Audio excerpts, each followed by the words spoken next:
네, 그러면 오늘도 잘 부탁드립니다. 수업 나가보도록 하겠습니다. 저번 시간에 현재 시제, 현재가 이 제 맞죠? 제가 갑자기 제가 아까도 말씀드렸듯이 공부를 어릴 때 안 해서 저는 24살쯤 될 때까지 불륜이란 단어를 그냥 귀로만 듣다가 본륜인 줄 알았어요. 본륜인 줄 알고 멍청함의 극을 달렸는데 그래서 가끔 이런 단순한 것들이 좀 헷갈립니다. 또 요새는 알아서 워드 같은 거 하면은 그 빨간색 줄도 쳐주고 그러기 때문에 뭐 그런 걸 좀 틀려도 막상 어찌저찌 번역가로도 살아갈 수 있는 것 같습니다.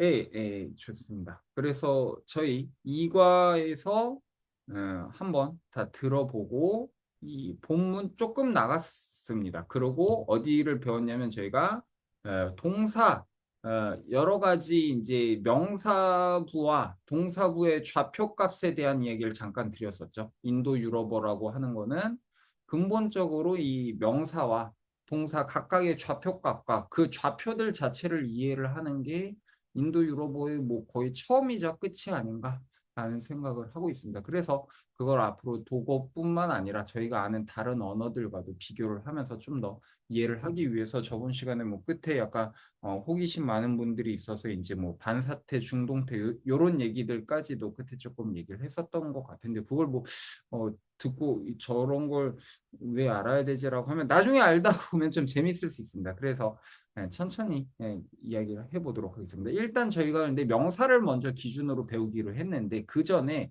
최소한의 문장 단위로 이해를 하기 위해서 일반적으로 현재라고 말하는 정확히는 고정값이 저번 시간에 잠깐 말을 했는데 직설법 능동태 상태에서의 어, 현재 비완료 시제로 고정을 해놓고 거기에서 이제 인칭별 변화들을 배웠었죠. 그래서 나, 너, 그리고 3인칭은 남성, 여성, 중성이 있어서 그, 그녀, 그것 혹은 그 남성 명사, 그 여성 명사, 아니면 그 중성 명사 그렇게 세 가지로 나눠져서 에어, C, S. 이 S가 방금 프로이트 좋아한다고 하신 분이 있었는데 그게 이제 한국어로 이드라고 하는 게 원래 독일어 원본을 보면 S로 써진다라는 것도 제가 말씀을 방금 드렸던 것 같습니다. 음. 이게 갑자기 지우개가 또 왜 이제 잠깐만요. 채팅창에 전화 인사드리십시오. 예, 좋습니다. 여간 그렇고요. 음, 지금 누가 말하고 있는데 마이크 켜 뭘 있습니다. 원하는 거야? 마이크 그러니까 꺼주시기 8시 해도 바랍니다. 되냐? 8명 또 어떠냐? 집에서? 그 8은 너무, 잠깐만. 기본적인 심하지. 매너를 좀 지켜주시면 좋을 것 같습니다. 음, 아린이. 예, 그렇고요. 예, 자, 그래서 이어서 말씀드리면요. 예, 저희 그 인칭별로 변화를 먼저 가장 이거 또 기본으로 핑크네. 보기로 했었죠. 서아리님 마이크 꺼주시기 바랍니다. 부르고 있습니다. 제가 마이크를 직접 끄겠습니다. 이게 녹음이 되는 관계로 좀 주의해 주시기 바랍니다. 자, 이어서 말씀드릴게요. 그래서 저희가 직설법, 능동태, 현재 비완료를 기준으로 해서 일단은 에, 그 인칭별로 나, 너, 그리고 우리, 너희, 그들 이렇게 해서 변화형들을 봤었죠. 그래서 규칙 동사들은 이제 에, 에스테, 테, 엔, 테, 엔으로 끝나서 ich komme, du kommst, er kommt, wir kommen, ihr kommt, sie kommen 이렇게 바뀌는 거 봤었고요. 불규칙 동사는 쌓인 동사를 처음으로 배워가지고 아예 어간도 완전하게 변해서 ich bin, du bist, er ist, wir sind, ihr seid, sie sind 이렇게 변하는 걸로 해서 기본적인 여기 인칭 변화와 함께 이 기본 문장들 봤었습니다. 그럼 나머지 오늘 이제 문법 그 개념들을 이제 배울 겸 요런 것들이 있는데 다시 본문에서 처음부터 나눠서 읽어보고 그 다음에 따라서 또 이제 읽어본 다음에 필요한 것들 문법을 돌아가면서 말씀드리도록 하겠습니다. 자, 처음부터 따라 읽어보겠습니다. 마이크 켜주시면 좋겠습니다. 자, 읽어보겠습니다. Lektion 2. 잠시만요. 아마도 제가 이 소리 공유가 안 됐을 텐데. 자, 이제 공유 다시 잘 나갈 겁니다. 따라 읽어 주시죠. Lektion 2. Guten Tag. Lektionswahl. Guten Tag. 포텐탁. 렉션 2 구튼 탁 하면 제2과 좋은 날이 되길 바라. 되길 바라가 생략돼서 좋은 날을에 대한 형태라고 했었죠. 을이 어디 있는데 을 없잖아라고 하는데 한국어는 그런 걸 주격 조사라고 하는데 주격이 아니죠. 죄송합니다. 목적격 조사라고 해서 격조사라는 개념을 쓰는데 뭐 그냥 조사라고도 하겠지만요. 그 격에 대한 것을 이제 인도 유럽어에서는 그 명사나 명사 앞에 같이 붙는 관사, 형용사 요런 놈들이 그 여전히 그 흔적을 담지하고 있습니다. 그래서 굿가 좋은이라고 했었는데 굿텐 요 에엔이 그 이게 바로 좋은 날을에 해당하는 표식을 여전히 갖고 있다라는 것을 잠깐 그냥 언급만 해드렸고 그걸 이제 다음 과부터 볼 겁니다. 그다음 따라서 읽어보겠습니다. Dialog. Mino Kim kommt aus Korea. Inokim Hallo. Korea. 그죠? 저희 디알로그에서 대화에서 민호킹 김민호라는 친구는 커맨 동사의 현재 3인칭 단수 변화형 저희 외워뒀어야 되겠죠. Ich komme, du kommst, er kommt. 그래서 김민호는 온다. 어디로부터 아우스가 전치사로 어디로부터 출신을 나타내는 걸로 자주 쓰는 전치사입니다. 그래서 아우스 코리아라고 하면은 김민호는 한국에서부터 온 사람이다. 한국 출신이다. 이런 뜻으로도 쓸 수 있다고 했었죠. 네, 그 다음 여기까지 잘했으니까 이어서 이제 드디어 다음 거 읽어보도록 하겠습니다. Er ist Student. Ist Student.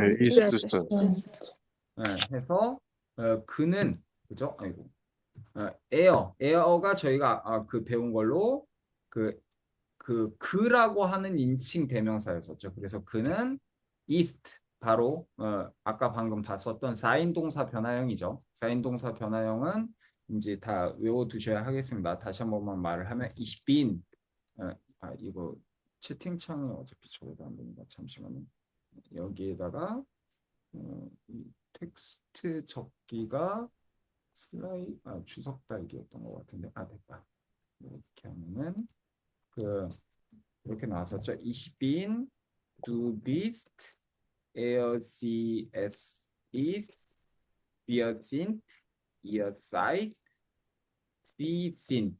이렇게 1, 2, 3인칭 단수 복수로 변하는 것들 저희 알았어야 됐습니다. 그래서 er ist Student 하면 그 혹은 그 남성 명사는 여기는 김민호를 받아준 거겠죠. 그래서 김민호라는 존재는 Student 바로 학생이다라고 해서 사인 동사는 이다 혹은 있다 정도로만 외우면 알면 된댔죠. 기본적으로 뭐 개사적 용법 이런 어려운 말들을 뭐 쓰시고 싶으면 쓰셔도 되는데 그냥 이다 있다 정도라고 편히 알아도 좋겠습니다. 일단 그 다음 이어서 읽어보겠습니다. Klaus Schmidt ist Lehrer.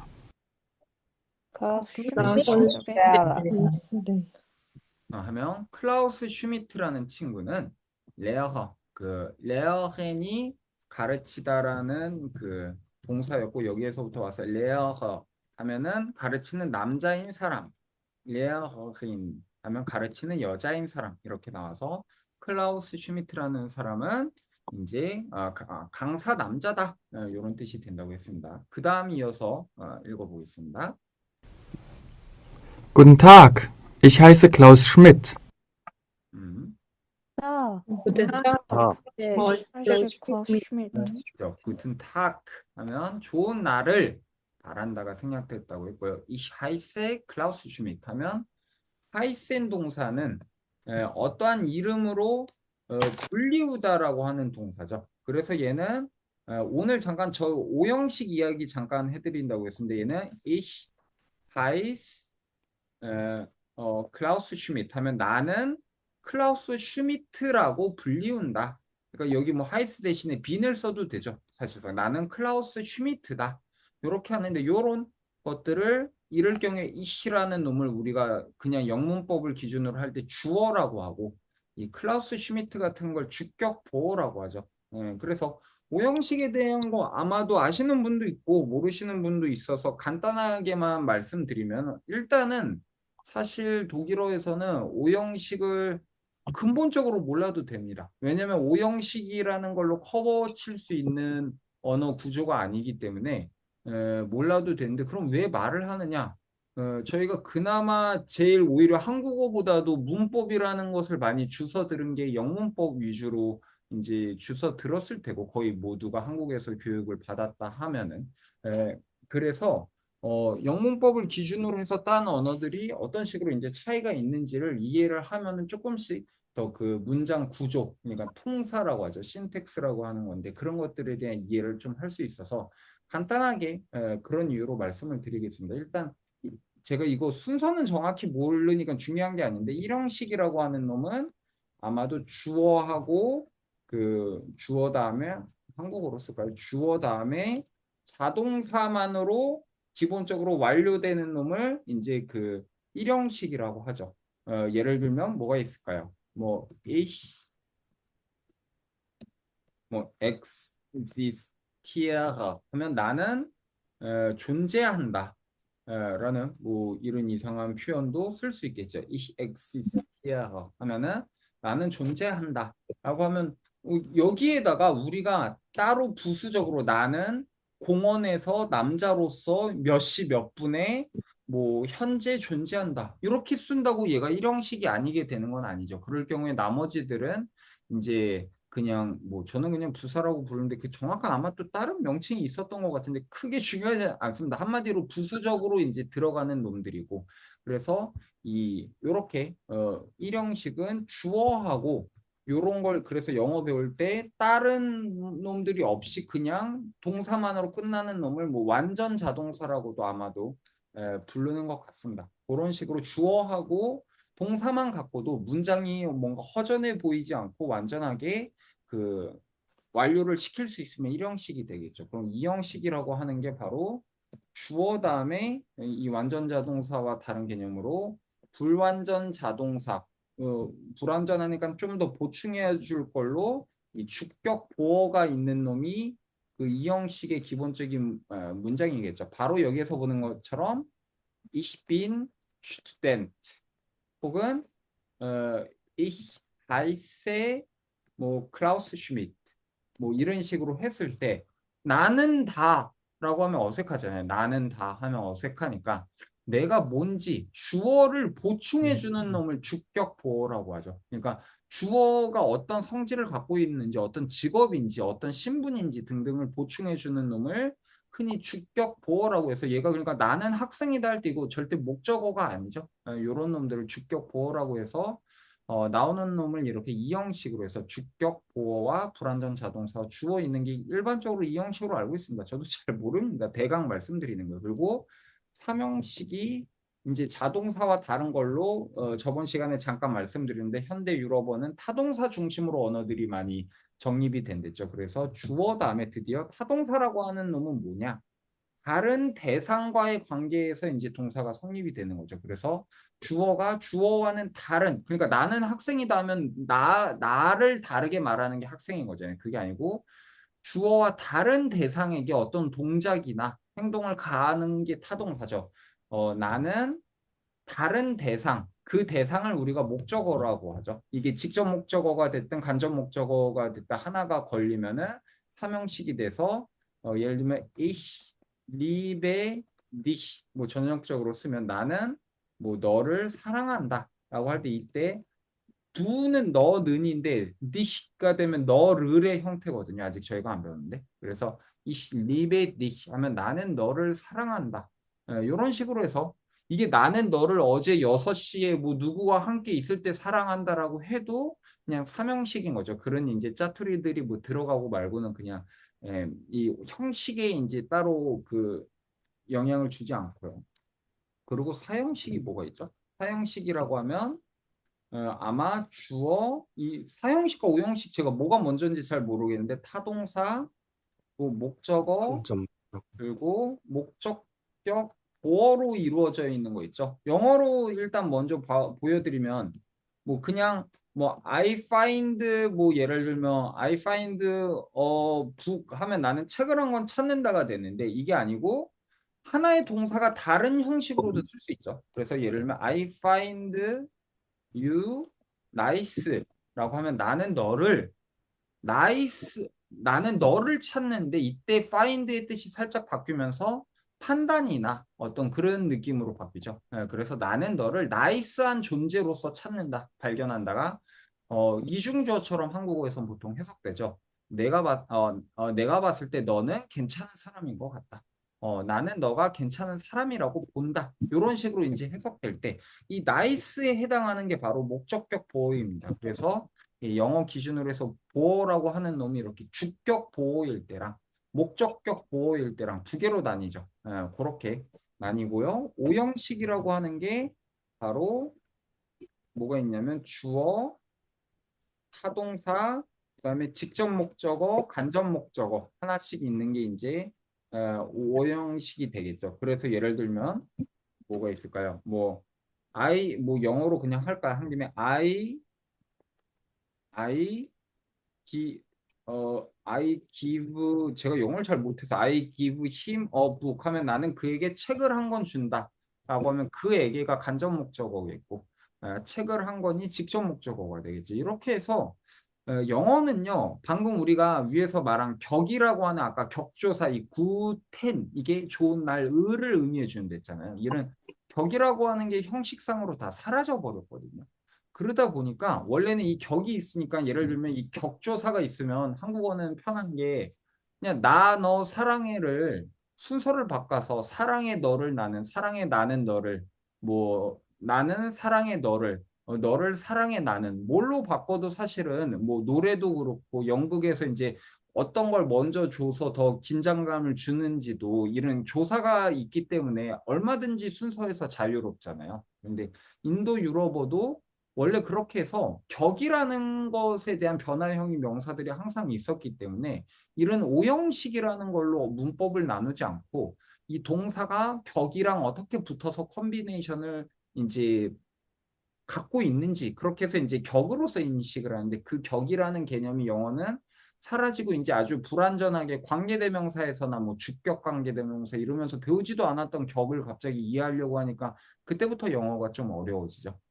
그렇게 해서 격이 없어지면서 결국은 문장이 되게 유연성이 떨어지게 되고 그러니까 문장 순서가 되게 획일적이 되게 되고 그 안에서 문장을 어떻게 분석을 해서 카테고리를 쉽게 나눌 수 있냐라고 하니까 총 영어의 문장은 뭐 자닫게에다 봐도 딱 5개의 형식으로만 우리가 전체를 카테고리화 시켜서 나눌 수 있구나. 그걸 바로 영어에서 오형식이라고 하죠. 그러면 아니 독일어도 그냥 이 오형식으로 다 통하는 거 아니에요? 라고 이제 할 수 있는데 왜 제가 독일어가 근본적으로는 이 오형식이 쓸모가 없냐라고 했냐면은 이 오형식에 포섭이 안 되는 문장들을 갖고 있습니다. 예를 들면 이 영어에서는 그냥 나는 너를 철수를 영수를 사랑한다 이렇게 해서 직접 목적어를 그냥 같은 그 위치에 여러 가지를 병렬하는 건 돼도 근데 나는 너를 뭐 나 어떻게 해야 될까요? 나는 너를 뭐 굴뚝을 사랑한다 이렇게 한다고 해서 이게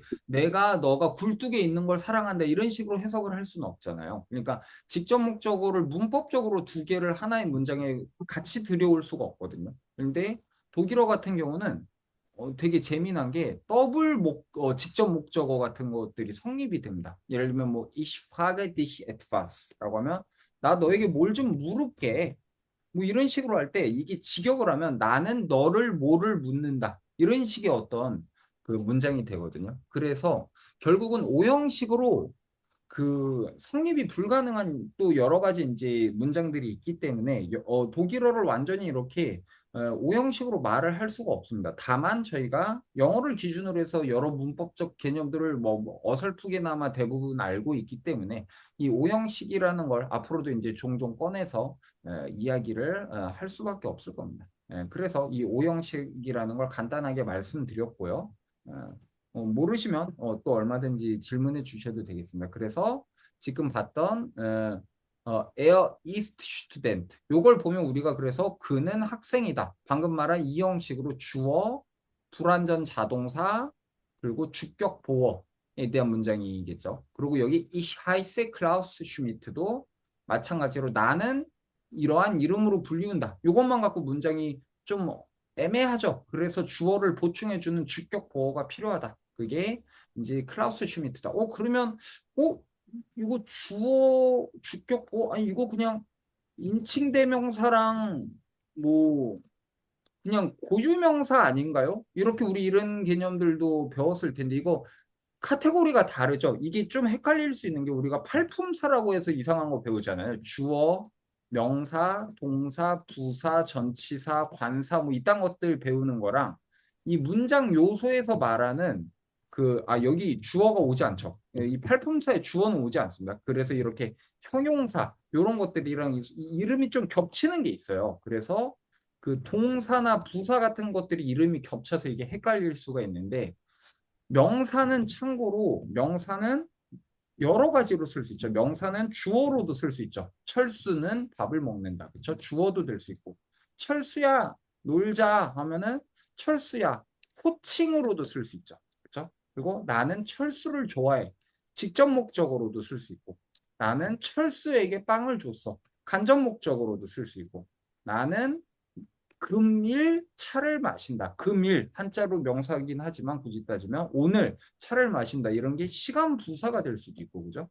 그래서 이렇게 보면은 명사가 되게 쓰임이 많아요. 그러니까 그런 거는 품사가 아니고 이제 아까 말한 오형식으로 나눴을 때 문장 요소 중에 하나로 말을 할 때 그 주어, 동사 이런 말들을 쓰게 되는 겁니다. 그리고 방금 제가 일부러 여기 명사의 여러 가지 경우들을 명사가 어떠한 케이스로 썼는지를 지금 보여주고 있잖아요. 주어라는 케이스로 썼을 때.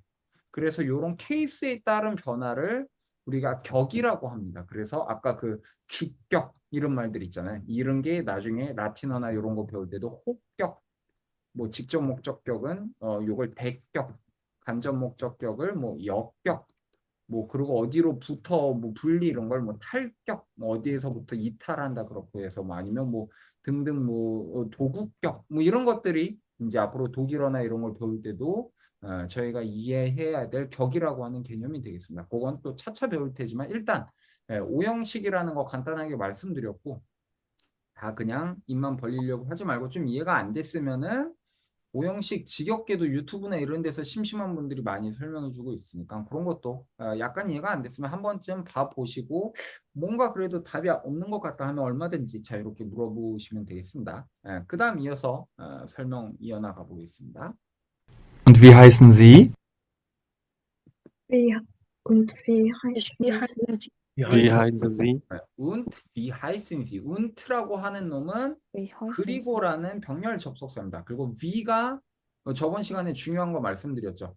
너의 이름이 무엇이냐가 아니고 이게 하이슨이 이름 분류다기 때문에 어떻게 이름 분류냐가 돼서 was가 what에 해당하는 건데 이거 대신에 wie 어떤 식으로 너는 이름 분류냐라고 해서 이름을 물을 때 영어랑 다르게 V를 쓴다고 했었죠. 그래서 V 하이슨 C라고 하면 당신은 이름이 어떻게 불리십니까? C도 이렇게 대문자로 쓰고 그리고 하이슨이라고 해서 3인칭 복수로 그 시제 변화가 인칭별로 변화가 돼 있으면 이게 존칭으로서 뜻해서 당신 혹은 당신들은의 뜻으로 해석해야 된다고 했었죠. 그래서 문맥상 김민호에게 묻는 거니까 당신은 어떤 식으로 이름 불리우십니까? 이렇게 됐고요.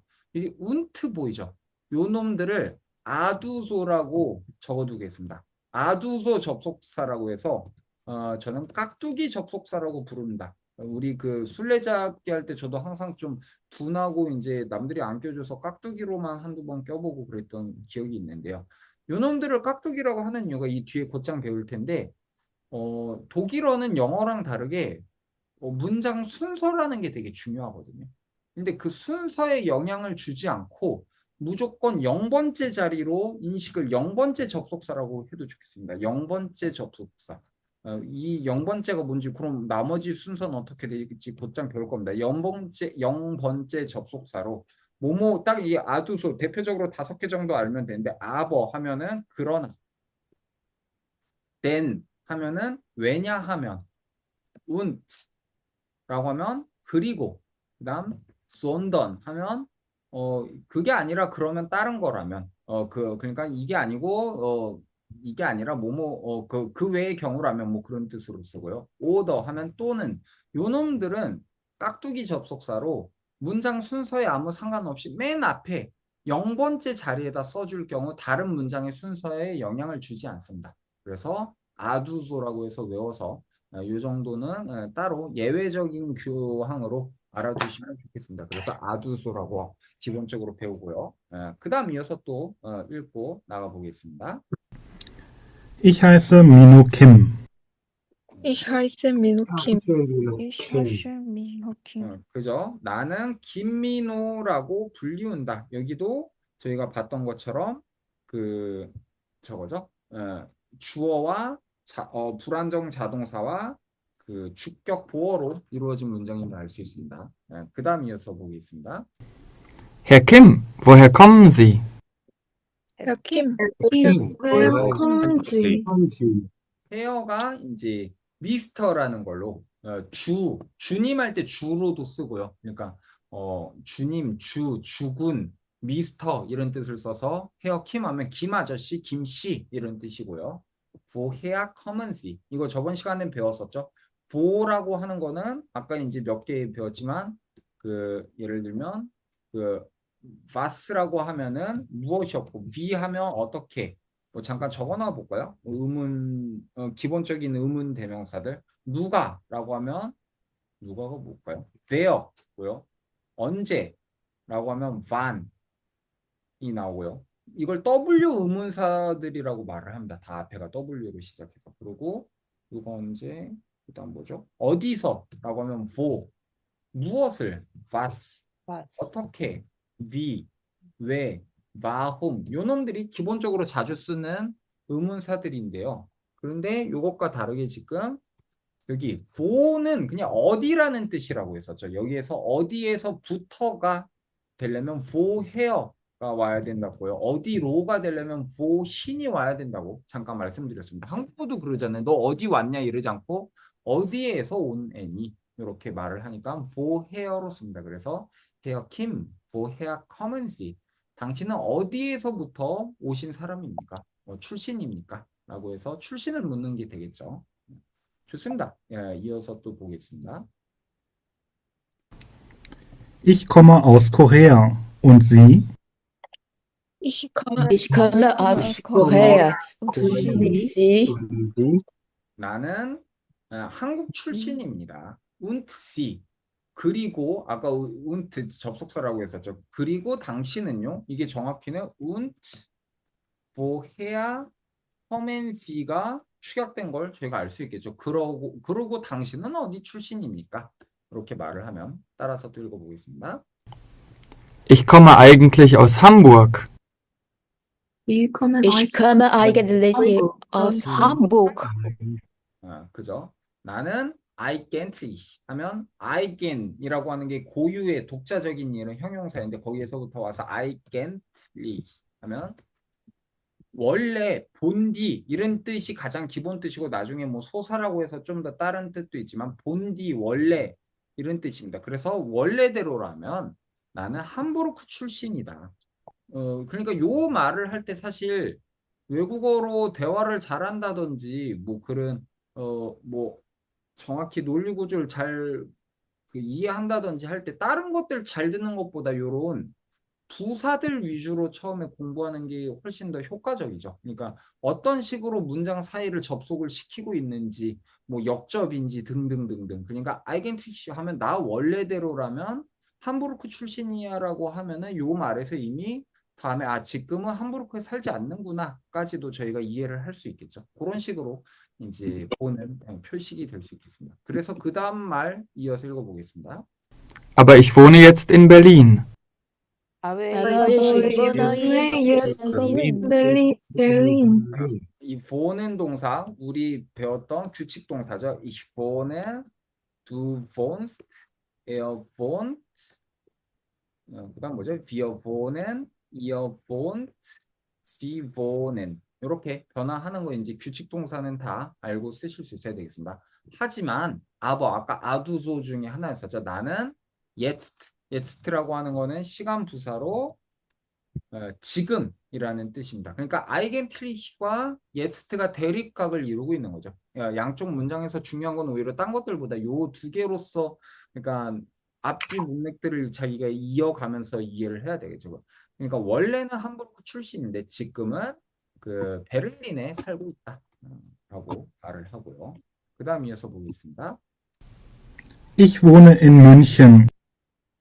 Ich wohne in 문 하면 나는 지금 다 현재 시제로 쓰니까 말이 없어도 한국어보다 시제가 되게 많기 때문에 사실 번역이나 이런 거 할 때도 한국어와 달리 시제의 변화만 갖고도 접속사의 기능까지도 해주거든요. 그래서 저 같은 경우는 뭐 때에 따라서 번역을 예를 들면 Ich wohne in München 이것만 봐도 나는 뮌헨에 살고 있다만이 아니고 어떤 그런 시제의 대비가 있으면 나는 지금으로서는 현재에 뮌헨에 살고 있다. 그런 식으로까지도 얼마든지 개입을 해서 해석을 해야 될 필요들이 있습니다. 그래서 뭐 여기에선 그렇지 않지만 그럴 수 있다라는 말씀을 미리 드리고요. 그래서 나는 지금 뮌헨에 살고 있다. 그 다음 드디어 재밌는 문장 봐보도록 하겠습니다. 따라 읽어볼게요. Dort studiere ich. dort Dort studiere ich. Ich studiere in 뮌헨이라고 하면 나는 뮌헨에서 공부를 한다. 이 이어한 동사가 그 불규칙 동사이긴 한데 다른 경우 아니고 현재일 경우에는 그냥 그 변화형이 규칙 동사랑 거의 똑같습니다. 한번 따라 읽어볼까요? Ich studiere, studiere du studierst. Studierst. 이어는 강세가 이어 쪽에 있습니다. 그다음 er studiert, Er studiert. wir studieren, Wir studieren. ihr studiert, Ihr studiert sie studieren. Sie studieren. 그래서 규칙 동사랑 변화 사실상 똑같다고 보면 되는데 이게 불규칙인 건 과거분사 형태가 일반 규칙 동사랑 좀 달라서 그렇고요. 따를 땐 거의 규칙 동사라고 보시면 되고 기본적으로 라틴어에서 온 단어들이 대부분 동사 형태가 이렇게 오는데 정확히는 프랑스어에서부터 많이 형태를 빌려왔습니다. 그래서 저 같은 경우는 프랑스에서 처음에 동문학을 시작하고 독일로 교환학생을 프랑스에서 그 장학금 같은 걸 받고 갔었던 게 있는데 그래서 처음에 지금도 좀 그렇긴 한데 독일어로 단어가 생각이 안 나거나 동사가 생각이 안 난다. 프랑스어 단어를 대강 이어흔이라고 바꿔서 말을 하면 대강 다 통한다. 그러니까 약간 우리가 뭐 밥 먹다 대신에 뭐 진지 드시다 뭐 이런 식으로 하는 것처럼 약간 뭐 한자어 섞인 느낌으로 해서 좀 어색할 수는 있어도 일단 의사소통이 중요할 때는 그렇게 해서 오히려 독특히 효과를 봤었던 그런 동사입니다. 그래서 아주 고마운 존재였는데요. 여간 그래서 Ich studiere in München 하면은 나는 뮌헨에서 공부를 한다 했는데 dort가요 거기라는 장소 분사입니다. 근데 제가 아까 말씀드렸죠. 독일어는 영어와 달리 격이라는 게 남아 있어서 한국어처럼 문장 순서가 사실 되게 자유롭다고요. 그래서 보면은 ich studiere dort라고 안 돼 있고 여기 보면 dort studiere ich라고 나와 있죠. 요게 바로 독일어가 갖고 있는 상당히 재밌는 구조입니다. 그래서 왜 이런 식으로 순서가 돼 있는지 봐보도록 하겠습니다. 그래서 이 다음 장으로 문법을 확인하러 넘어가 보겠습니다. 그래서 보면요. 저희가 배웠던 게 여기입니다. 이걸로 오늘 문법 다 볼 텐데요. 문장 순서는요. 기본적으로 아주 간단합니다. 얘네들은 한국어는 한자의 영향을 되게 많이 받아서 하나의 글자 한 글자 한 글자가 하나의 세계를 좀 조합하는 형식이라고 볼 수도 있을 텐데 그거와 달리 뭐라고 해야 되냐 이 독일어는요 결국은 문장의 가장 핵심이 뭐냐라고 하면 시제 변화하는 동사거든요. 그러니까 시제 변화하는 동사를 독일어에서는 정동사라고 보통 얘기를 합니다. 정동사. 그래서 그럼 정동사의 위치가 제일 중요합니다. 그래서 일반 단순 문장 기준으로는 그 정동사라는 놈은 여기 나오는 설명처럼 항상 문장의 두 번째에 위치합니다. 두 번째 자리에 위치합니다. 그래서 어디에 있든 첫 번째가 주어라고 생각을 하시면 되는 게 아니고 두 번째만 중요합니다. 두 번째 그러니까 정동사가 태양이면 나머지가 행성이어서 이 주변을 도는 것으로 인식을 하게 됩니다. 그래서 문법 구조나 그런 것도 동사를 기준으로 항상 판단하게 됩니다. 그래서 읽어볼까요? 첫 번째 문장 읽어보게요. Ich heiße Klaus Schmidt. Ich Ich heiße heiße Klaus Klaus. 나는 클라우스 슈미트라는 이름으로 불리운다. 그러니까 요거가 순서가 이시랑 클라우스 슈미트가 바뀌어도 전혀 문제가 없습니다. 클라우스 슈미트 하이세 이시. 클라우스 슈미트라는 이름으로 불리는 게 나야. 한국어도 그런 식이 될 수 있잖아요. 그죠? 그러니까 얼마든지 그게 바뀔 수 있기 때문에 이렇게 변화가 됩니다. 그리고 그 바뀌는 게 전혀 부담이 안 되는 게 영어랑 다르게 시제가 훨씬 더 구체적으로 나눠지고 있고 그 시제가 영어랑 다르게 인칭별로 다 다르게 나눠지고 있죠.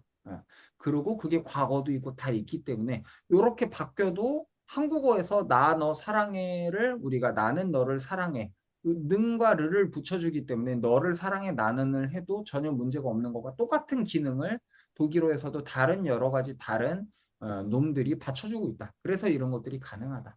라고 하고 두 번째 읽어보겠습니다. Er ist Lehrer. Er ist Lehrer. 그는 강사다. 이것도 Lehrer ist der 하면 강사이로다 그는.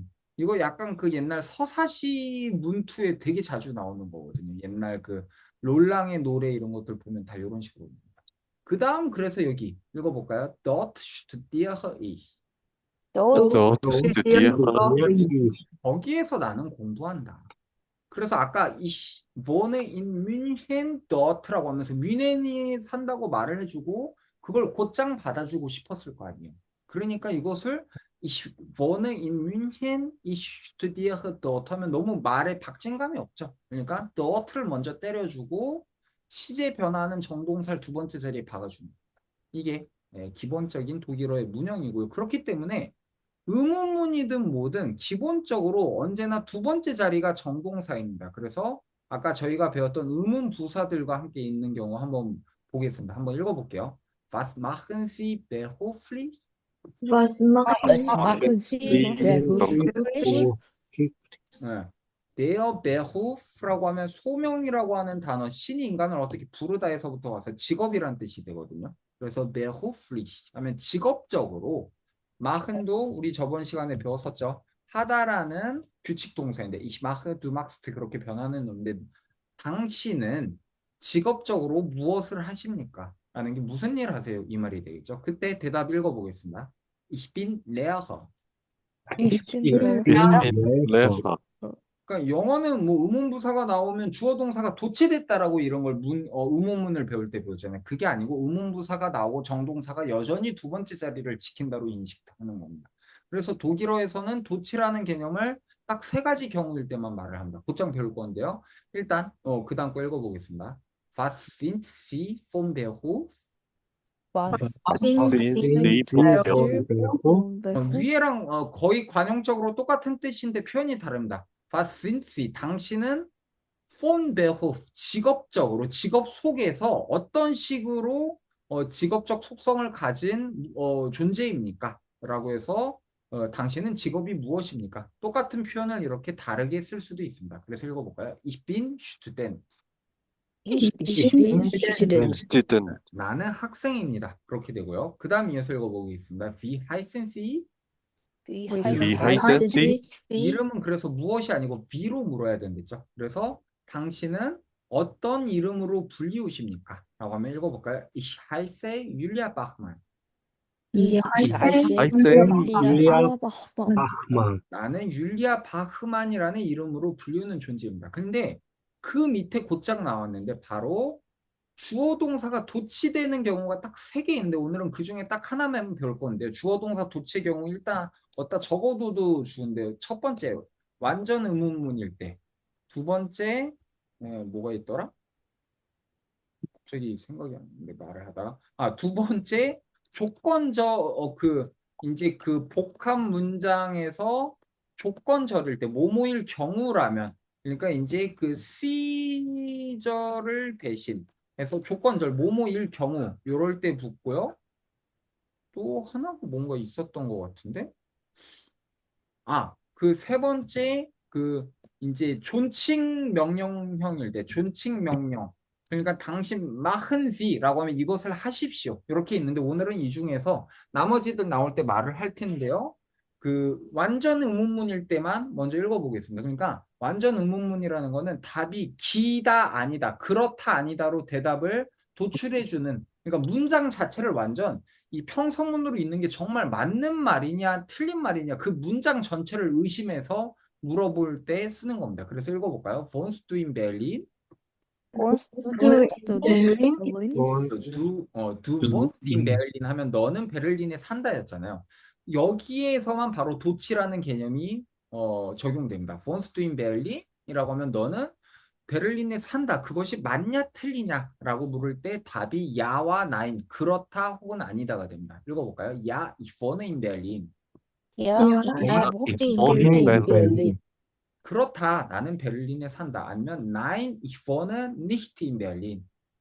Nein, ich wohne nicht in Berlin. Nicht in Berlin. 아니다. nicht가 이 부정의 부사입니다. 그래서 나는 베를린에 사는 게 아니다 라고 했을 때 이렇게 주어 동사 도치되고, 이거 아직 우리가 안 배우지만 이 물음표가 아니고 여기가 쉼표하고 딴 문장이 나오면 wohnst du in Berlin 블라블라블라 이렇게 하면 너가 베를린에 살 경우 이런 조건절로도 쓸 수가 있습니다. 그런 건 나중에 또 그때 가서 배우도록 하겠습니다. 그러면 저희 다음 시간까지 이 연습 문제 오늘 나머지 볼 텐데요. 연습 문제 1번에서부터 5번까지 다 풀어 오시면 되고요. 못 푸시면 못 푸신 대로 오셔도 되는데, 푼 분들은 그래서 이 연습 문제 푼 것들을 이제, 그래서 못 푼 분들은 자기 이름에다 X자를 그어 두시면은 제가 시키지 않겠습니다. 하지만 그러지 않는 분들은 다음 시간부터는 이제 자기가 푼 문제를 직접 읽고 답을 말을 해보면 발음도 교정을 하고 이제 틀렸으면 왜 틀렸는지 그런 걸 따져보도록 하겠습니다. 그러면 다시 이제 문법적인 건 다 봤고요. 본문으로 돌아가서 나머지 읽어보도록 하겠습니다. 자, 읽어보겠습니다. Was machen Sie beruflich? Was machen Sie beruflich? Was machen Sie? 그죠? Was machen Sie beruflich? 방금 배웠었죠. 정동사 두 번째 자리에 있으면서 의문 부사가 앞으로 나왔죠. Was 무엇을 당신은 하십니까? beruflich. 직업적으로 당신은 무엇을 하십니까? 무슨 일을 하십니까? 라는 물음이었죠. 그 다음 이어서 읽어볼까요? Ich bin Lehrer. Ich bin 네. Lehrer. 나는 직업적으로 강사인 존재입니다. 사람입니다. 그 다음 이어서 읽어볼까요? Kommen Sie mal nach Berlin? Kommen Sie mal nach Berlin? 저희가 주어 동사 도치되는 딱 세 가지 경우 중 하나죠. 완전 의문문. Kommen Sie, Sie kommen 하면 당신은 옵니다죠. Sie kommen nach Berlin. 당신은 베를린으로 옵니다. nach는 어떤 방향을 뜻하는 전치사로 자주 쓰입니다.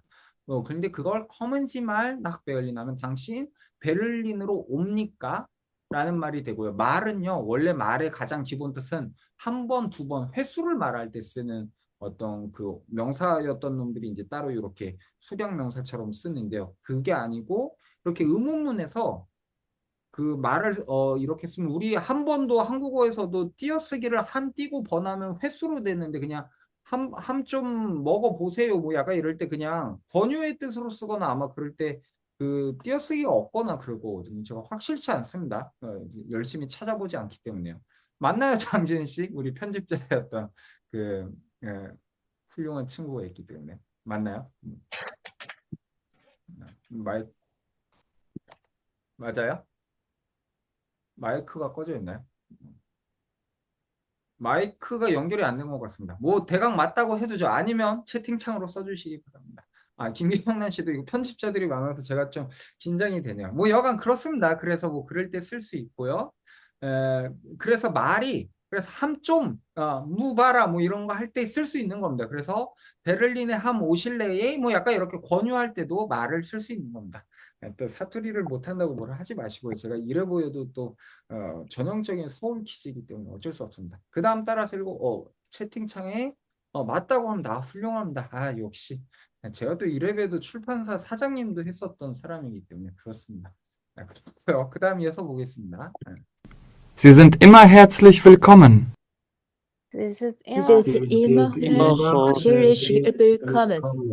그죠? 당신은 immer 언제나 얘도 그냥 부사로 쓰는 겁니다. 언제나 herzlich. Herz가 das Herz가 그 심장이라는 뜻인데요. 중성명사로 das Herz. 다음 시간부터 이런 중성명사 이런 거 배울 겁니다. 근데 herzlich 하면 진심으로 이런 뜻으로 해서 willkommen 웰컴이었죠. 당신은 진심으로 환영합니다. 오게 된다면 이런 게 생략된 거겠죠. 오면 정말로 환영해 드릴게요. 이런 말이 되겠죠. 그 다음 이어서 읽어보겠습니다. Vielen Dank. Auf Wiedersehen. 네, Vielen Dank. Vielen Dank. Wiedersehen. Auf Wiedersehen. 네, 좋습니다. Der Dank도 감사라고 하는 명사, 남성 명사인데요. feel이 많은이란 뜻이거든요. 이것도 vielen Dank라고 해서 많은 감사를 당신에게 표합니다에서 와서 다음 시간에 이제 배울 것들을 미리 이렇게 맛보기를 해드리는 거예요. 감사를에 대항하는 표식이 이렇게 vielen 이렇게 구텐과 마찬가지로 붙어 있는 겁니다. 그래서 많은 감사를 이렇게 되는 거고, 그러니까 auf Wiedersehen 하면 우리 중국어에서 짜이찌엔 했을 때 재견 하는 거랑 똑같습니다. 위더가 재에 대한 뜻이고요. 젠이 동사로 볼 견자를 써서요. 짜이찌엔하고 똑같습니다. 그래서 다시 봄이라는 게 명사화가 돼서 auf 하면 뭐뭐까지 어느 한 지점에 이르기까지라고 해서 다시 보는 그날까지라고 해서 다시 또 봅시다. 이런 그냥 작별 인사가 되겠습니다. 그다음 마지막으로 또 따라 읽어보겠습니다. Auf Wiedersehen. Auf Wiedersehen. Wiedersehen. 네, 그렇게 해서 그러면 다음에 또 봅시다. 아주 깔끔하게 인사에 대한 것들이 봤고요. 네, 남는 시간 조금 있어서 이 뒤에 뭐 간단한 요거나 좀 읽어보고 그 다음에 이제 질문 보도록 하겠습니다. 여기 보면요, 그 인사말에서 몇 가지 있는데 한번 읽어보겠습니다. Guten Morgen. Guten Morgen. morgen이 아침이라는 남성 명사여서 guten 이렇게 좋은 아침을 바랍니다. 그러니까 생략돼서 이렇게 있고요. 그 다음 또 읽어보겠습니다. Guten Tag. Guten Tag. 하면 좋은 날 일자니까요. 좋은 날을 이라고 해서 또 이렇게 있고요. 그 다음 읽어볼까요? Guten Abend. Guten Guten Abend. Abend. 그렇게도 쓸 수 있는데 그러면 좋은 저녁을 이렇게 되는데 요거 말고 예를 들면 여기 하나 적어두면 Gute Nacht 라고 하면 Nacht는 die Nacht 여성 명사거든요. 그래서 이게 좀 다릅니다. Gute가 됩니다. 좋은 밤을 잠자기 전에 이렇게 쓰는 겁니다. 그렇게 하고 사실 이게 일반 독일에서 그렇다고 하는데 제가 살던 위넨 같은 데는 뭐 Grüß Gott 하면서 신에게 뭐 이런 식으로 해서 신의 안녕을 뭐 그런 식으로 Grüß Gott 뭐 그런 식으로 인사하는 곳이나 뭐 오스트리아나 이런 곳은 이런 식으로 인사도 하고 그래서 각 지역마다 독일은 오히려 한국이나 프랑스와 다르게 오히려 그 지역 방언들이 훨씬 더 그 존재감이 강하고 그래서요. 여러 가지 다르게 결국은 어디가 더 완벽한 뭐 표준어가 있다라기보다 자기가 좋아하는 혹은 자기가 살고 있는 애착을 갖고 있는 걸로 저 같은 경우도 스페인어를 여간 제일 애정이 갖고 있는 곳이 부에노스아이레스 중심이다 보니까 남들이 보면 제일 이상한 방언으로도 들릴 수도 있지만 그쪽을 중심으로 좀 더 말을 하게 되고요. 그러니까 그렇고요. 그다음 헤어질 때 인사 한번 읽어보자. Auf Wiedersehen. Auf Wiedersehen. 다시 보자라고 읽고 하면 tschüss. Tschüss. 그냥 안녕 이런 Tschüss. 뜻이고요. 그다음 ciao. Ciao. 영어 이태리어 벨라 차오 벨라 차오 차오 뭐 그 노래도 있죠. 여간 그 차오가 거서 온 겁니다. 그리고 호칭 그냥 두랑 씨가 당신들 혹은 당신이라고 했는데요. 한국어에서처럼 그렇게 막 뭐 자기보다 나이 많으면 씨 쓰고 이런 식이 아니기 때문에 서로 두를 쓰거나 서로 씨를 쓰면서 어떤 존중이나 거리감이 그리고 이게 또 베를린이랑 뮌헨이랑 좀 더 베를린이 좀 쌍놈 스타일이고 뭐 여간 그래서 좀 더 두를 더 많이 쓰고 뮌헨이 더 보수적이어서 시츠니라고 하는데 시를 더 많이 쓰고 하는데 이걸 한국어 개념으로 해서 나에게 시를 안 썼다고 불쾌하거나 그런 거하고는 좀 다르니까요. 이건 직접 살면서 경험해 봐야 되겠고요. 아까 헤어는 주군, 군주 이런 곳에서 나왔고요. 파우는 부인, 여성 그런 뜻으로 해서 여러 가지 쓸 수 있겠습니다. 그리고 독일어 쓰는 국가 이거 전형적으로 잘못 나온 독일 리뷰인데요. 지금 독일이랑 스위스랑 오스트리아만 나왔지만 이거 말고 쾌페니히 공국인가? 거기도 있고 룩셈부르크도 독일어권이고요. 뭐 아마 그 아프리카 중에 어디 한 나라가 옛날에 유일하게 독일의 그 정념됐던 나라가 조금 독일어가 이제 잔재가 남아 있는 걸로 알고 있고 그거 말고도 사실은 이제 그 2차 대전이나 이때 독일 점령 지역이었던 곳들에서는 루마니아나 이런 곳들은 여전히 가면은 그 한국에서도 교보문고에 이제 할아버지들 일본어 칸에서 열심히 이제 일본어 보시는 거랑 비슷하게 독일어로 꽤 말할 수 있는 나라들이 은근 많습니다. 그래서 그 헝가리였나요? 부다페스트 저도 한번 갔을 때 여전히 메뉴가 독일어로 많이 써 있고 독일어로도 대강 통하고 그랬던 것들을 볼 수 있습니다. 그렇게 해서 저희 이번 과 문법까지 다 배웠으니까요. 다음 시간에 이제 재밌게 연습 문제들이 그리고 본문만 보면 다 풀 수 있습니다. 그래서 본문을 다시 한번 보시고 모르시면은 본문을 그냥 이제 응용하는 정도니까요. 큰 부담 없이 연습 문제 풀어 오시면 확인해 보고 3과로 넘어가 보도록 하겠습니다. 예. 오늘 수업 딱 또 시간 잘 맞춰서 끝냈고요. 오늘 나머지 궁금한 거 있으신 분들은 물어보시고 없으시면 퇴장 자유롭게 하셔도 좋겠습니다. 예, 그러면 뭐 질문 있으신 분들 편히 해주시기 바랍니다. 없으신가요? 오늘은 또 없으시면 그것도 좋은 것 같습니다. 그러면 없으시면 오늘 또 이제 수업한 것도 유튜브로 올리도록 하겠습니다. 다들 환절기 주의 몸 조심하시고 다음 주에 뵙겠습니다. 감사합니다. 감사합니다.